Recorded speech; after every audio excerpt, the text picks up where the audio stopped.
2019년 12대 집행부가 꾸려지고 22년 신년 할애식 이후 바로 해칙 개정위원회 11명을 꾸려서 위원장 소임을 맡았습니다.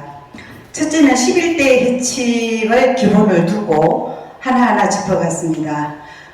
집행부의 역할, 또 운영위원회의 역할 등 현실에 부응하는 틀을 기획을 했습니다.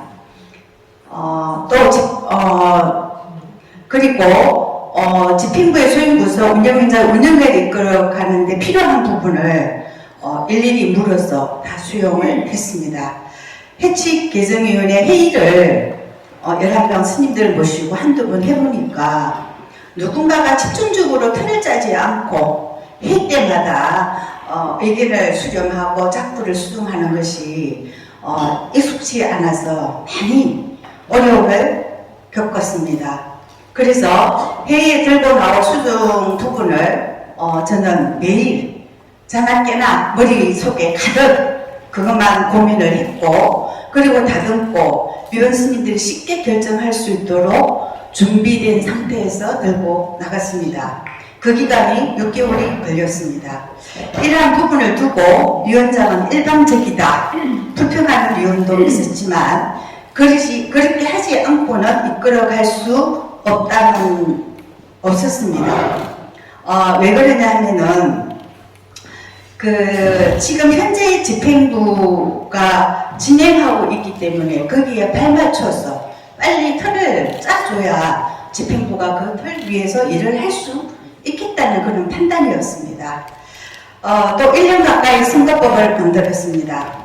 24년 4월에 개선 공포해서 1년간 유예 기간을 두었지만 아무도 선거법에 관해서 문제를 제기하는 부분이 없어 그 다음에 실행에 바로 들어갔습니다. 또 코로나 기간에는 급히 개정할 부분이 있으면 톡방에서 진행하기도 했습니다. 자, 우리의 해칙은, 우리의 전국 비구니의 모든 것은 해칙이 아우릅니다. 상위법인 해칙을 완료하면서 12대에서 함께 일하고 공유하는 시스템을 만들어야겠다는 생각에 제6원의 시행규칙을 몇 개 정도 만들었습니다. 회장 스님의 단독, 몇몇 스님들이 결정하고 비구니회를 운영하는 것이 아니라 전국에 계시는 지회장 및 운영위원 스님들의 소속감을 더 강화하기 위해서 이 제6원회가 꼭 필요했다고 저는 개인적으로 판단을 했습니다. 또 각 분야별 전문가가 아니다 보니 전문가를 투입해달라, 이렇게 두들거리는 위원회도 있었습니다. 그런데도 12대는 유용하게 이 제2위원회 활용을 굉장히 잘했고 효과적으로 거두었다고 생각을 합니다. 하지만 여기서도 난제가 있습니다. 인사위원회에서는 집행부 소임에 들고 남을 제대로 이행이 안 된 점이 참 많았습니다. 그 이유는 집행부 인사 선정 활용이 급하게 이루어졌고 공지했을 때 지원하는 스님들이 많지 않았고 인사위원회를 거쳐 결정할 시간이 많지 않아서 공유를 못한 것으로 나름 판단을 합니다. 또 자문위원도 많은 인원을 모아서 일회성 회의를 거칠 것이 아니라 꼭 필요한 부분에 이런 분을 우리의 자문위원을 모시겠다는 그런 아이템이 있었으면 좋겠다는 생각을 했습니다. 이 부분도 13대에서는 좀 보강할 필요성이 느껴집니다. 또 해칙은 상위법이고 선거법은 이 해칙 안에 존재하는 것입니다. 해칙은 우리가 필요한 부분을 기존의 틀에 보강했지만 선거법은 처음 제정된 것이라 단독 후보 또는 추대 후보에 대한 검증 시스템의 기준이 없어서 혼란이 있었습니다. 다행히 상위법인 해칙에 근거하여 이번 선거는 원만하게 치렀습니다. 종단의 선거법을 기준하여 만들긴 했지만 우리는 비구니 해에 맞게 제정이 된 것을 인정해 줬으면 좋겠습니다. 선거법이 처음이다 보니 모두 인지하는 능력이 현저히 떨어졌습니다. 특히 소임자의 중립성이 중요한데도 그것을 지켜야 할 분들이 지켜주지 않아서 많이 안타까웠습니다. 차츰 개선되리라 믿습니다. 이러한 부분도 13대에서는 보강이 필요합니다. 해칙과 선거법을 만들 때는 한 달러 꼭꼭 그 자문 변호사에게 검증을 받아서 실행에 옮겼습니다. 두 번째로 해칙 개정위원회를 진행하면서 가장 어려웠던 문제는 보문적 문제였습니다. 해칙 제1조에 보면은 대한불교조계종 전국 비군회라고 칭한다고 되어 있습니다. 그런데 여기에 타 종단이 여기에 소속되는 것은 대한불교조계종 전국 비군회 정체성에 문제가 되기 때문에 이것을 바로잡기 위해 자문 변호사의 자문을 받아 결정을 했음에도 불구하고 선대에서 해온 그 간섭 때문에 이성의 판단이 아닌 인정으로 몇몇 위원 스님들이 이것을 수용도 이해도 하지 않으려고 해서 그것을 이해시키고 진행하는데 저 위원장인 저는 개인적으로 굉장히 마음고생을 많이 했습니다. 저 또한 보문종 스님들을 운영위원회에서 배제할 수밖에 없는 이 현실이 많이 아팠습니다. 자, 보문종 상황을 보면서 저는 또 하나의 고민을 하게 되었습니다. 바로 선악원 문제입니다. 선악원 문제를 이대로 두면은 보문종처럼 언젠가는 대한불교조계종 전국 비군회에서 정책성을 물을 수 있는 상황이 도래할 수 있을 거라는 예측을 합니다. 이번 신입회장과 부회장 스님들이 총무를 방문한 기사에 총무로부터 비군회의 종법화, 법률화, 명문화를 요구하는 팩트의 기사를 접했습니다. 비군위의 종법화는 총무원장 스님이 바뀔 때마다 선거 공약으로 단골대로되는 내용이었습니다.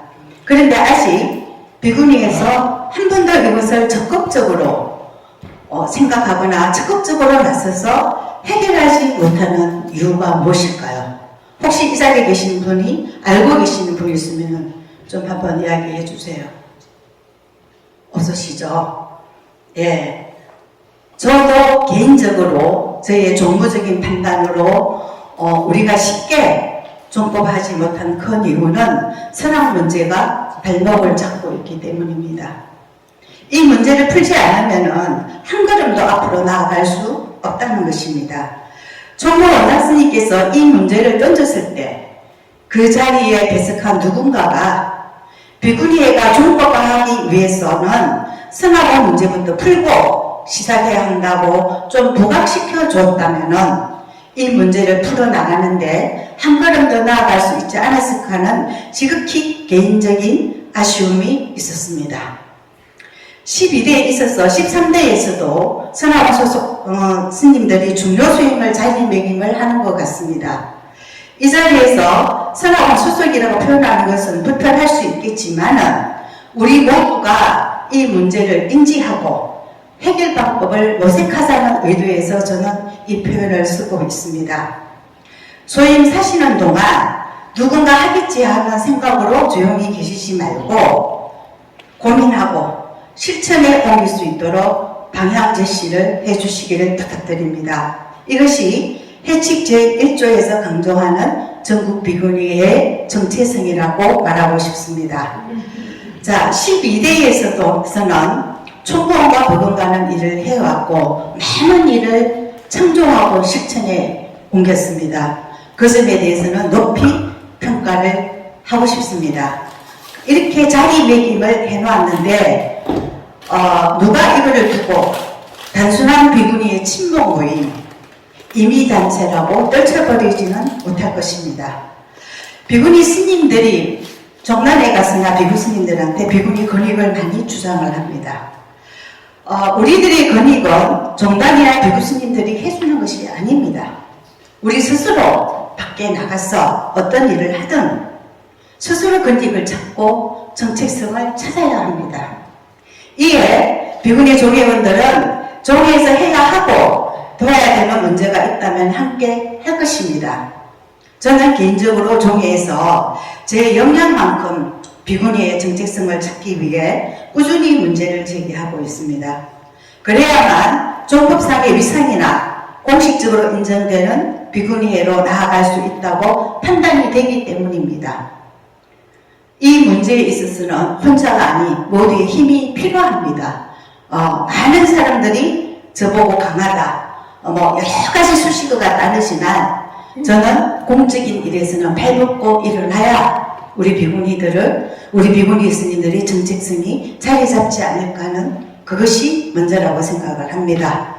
끝으로 해칙선거법 제2원의 시행규칙을 만들어가며 물론 11명의 유언 스님들이 있었지만 100% 저를 믿고 적극 지지해 주신 본각 회장 스님이 계시기에 그 그늘에서 탄탄한 제도의 장치가 탄생된 것이라 봅니다. 회장님도 가끔 해칙을 인지 못하고 법을 어길 때가 더러 있습니다. 저는 이 법의 시행 과정을 지켜봐야 했고 만든 사람으로서 바로 지켜가야 한다는 책임감 때문에 회장님께 때론 전화로 때론 장문의 메일로 무엇이 잘못됐는지 설명을 드리면은 우리 본각 회장 스님께서는 바로 내가 그거 놓쳤구나, 잘못했구나 이렇게 수용해 주시기 때문에 오늘 제가 이 자리에서 멋진 해안의 소감문을 발표하지 않을까 하는 그런 생각을 해봅니다. 부족한 저에게 이런 수임을 맡겨주셔서 이 자리를 빌려 처음으로 감사의 인사를 드립니다.